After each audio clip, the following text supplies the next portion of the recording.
Good morning, students. Today we are going to discuss about capacitors, right?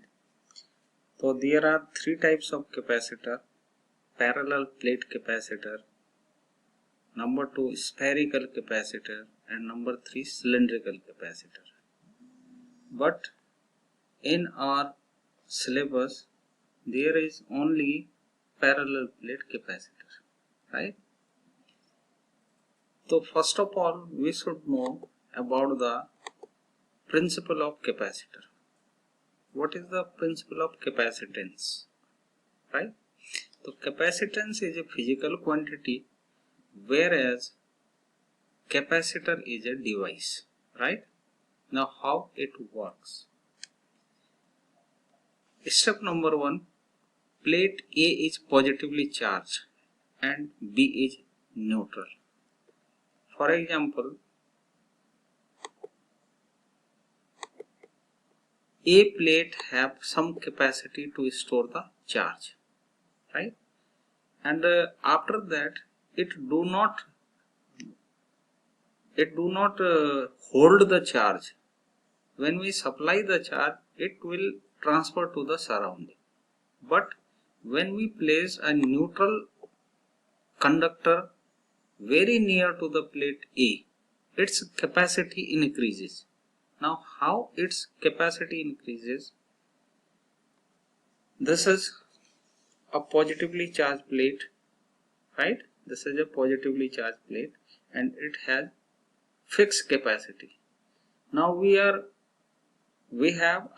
another plate which is neutral, and the potential difference between two these plates is V, right? Now brought the B near to the A, what will happen? See,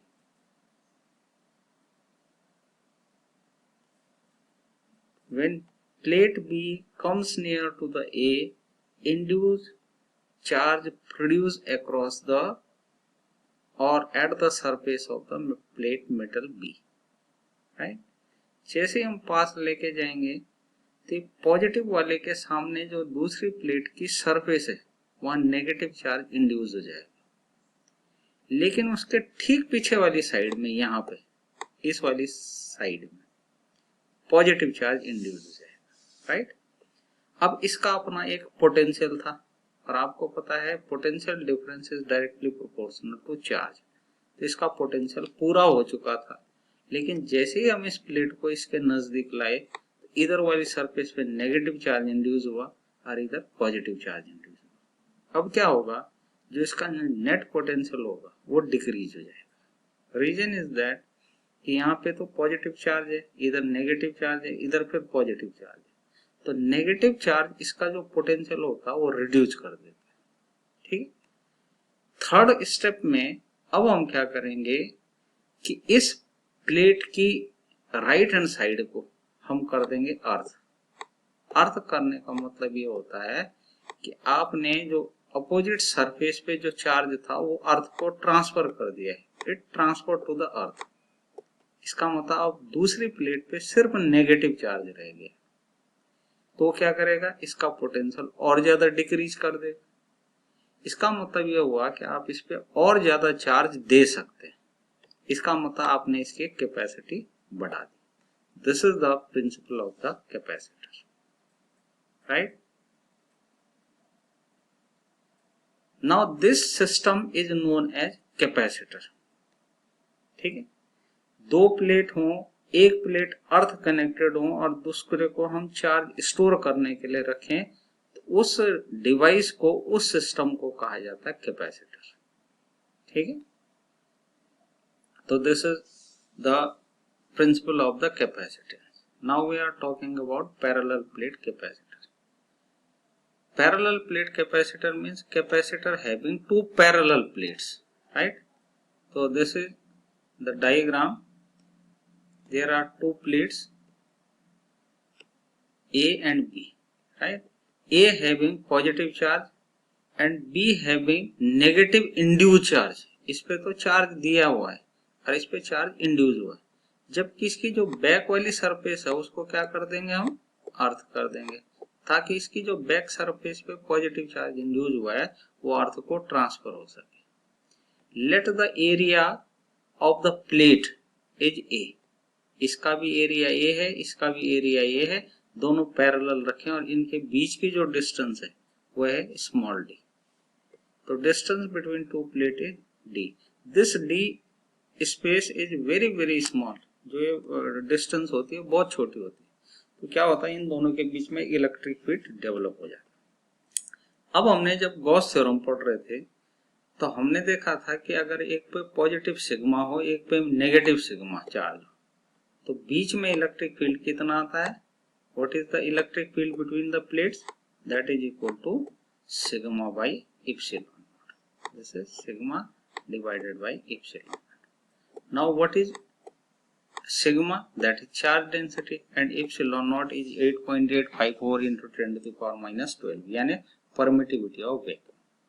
Now we are going to calculate its capacitance of parallel plate capacitor, right?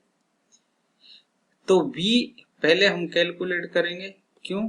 क्योंकि Q तो हमें पता लग जाएगा और C is equal to होता है Q by V, ठीक है। तो हम पहले इन दोनों के बीच प्लेट्स के बीच का पोटेंशियल डिफरेंस फाइंड आउट करेंगे। Now potential difference is equal to E into D. क्यों भाई? क्योंकि E इक्वल टू होता है माइनस dV बाई dr, यानी E is nothing but potential gradient, so it may be written as V is equal to E into D. Now substitute the value of E, this is E, हम इसकी value substitute करेंगे तो sigma by epsilon naught into D. Now what is sigma? Sigma is nothing but charge by area, charge by area, तो ये हो जाएगा Q by कैट। Now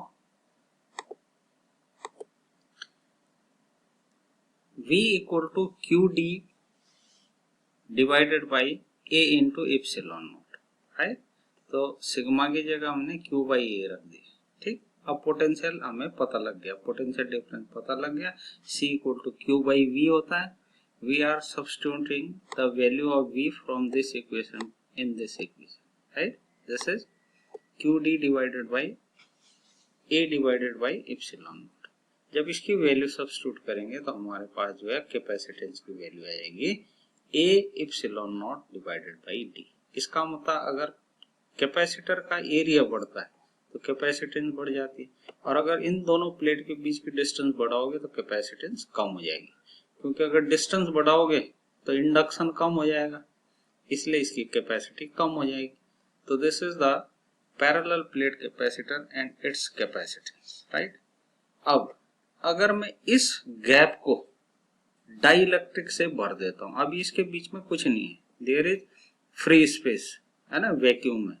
अगर मैं यहाँ कोई सब्सटेंस डाल देता हूँ, मान लिया मैंने इसमें पेपर डाल दिया, माइका या ग्लास या वुड, तो दीज आर द डाइइलेक्ट्रिक्स। तो इसका जो इप्सिलॉन होगा वो हो जाएगा epsilon naught into epsilon R. Epsilon R का मतलब होता है डाइइलेक्ट्रिक कांस्टेंट, कैपिटल के भी कहा जाता है इसको। इसका मतलब एयर कैपेसिटर का कैपेसिटेंस कम होता है और डाइइलेक्ट्रिक कैपेसिटर का कैपेसिटेंस ज्यादा होता है, ठीक है। तो कुल मिला के जो कैपेसिटेंस है वो दो फैक्टर पे डिपेंड करता है, एक एरिया और एक सेपरेशन। लेकिन ये इस पे भी डिपेंड करता है कि दोनों के बीच में मटेरियल कौन सा है, right. Now the capacitance of parallel plate capacitor with dielectric slab. अब अभी तक हम बात कर रहे थे उस कैपेसिटर की जिसके प्लेट में एयर था, अब हम डाइइलेक्ट्रिक स्लैब रखेंगे। लेकिन वो ये दोनों प्लेट्स हैं, इस प्लेट पे पॉजिटिव चार्ज है और इस प्लेट पे जो है वो नेगेटिव चार्ज इंड्यूस हो जाएगा, ठीक है।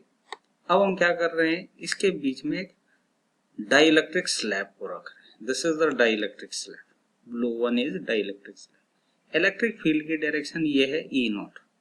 तो जैसे ही हम यहाँ पे डाइइलेक्ट्रिक स्लैब रखेंगे इसमें पोलराइजेशन हो जाएगा।